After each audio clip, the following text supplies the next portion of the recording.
Ito na yung part 2 sa ahas. Hindi ahas na tao. Guys, kanina, habang nagsa-cellphone ako, sabi ng tito ko na, alis kayo dyan, merong ahas. Tapos, tinignan ko, merong ahas, parang ganitong kahaba, diba ganito? Tapos, mga ganyan kahaba. Pasensya na guys.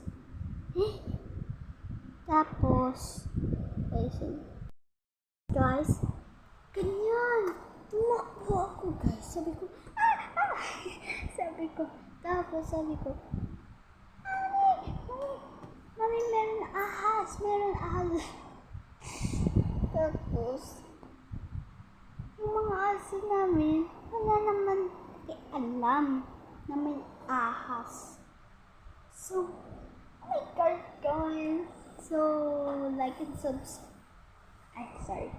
sorry, mamaya pa pala. So, guys, tapos, sabi ko, nasan na ba yun? Baka doon.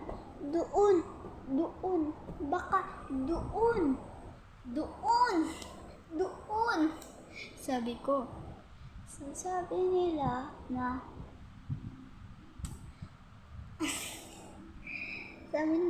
wala dyan. Tapos, chinek ng tito ko sa labas.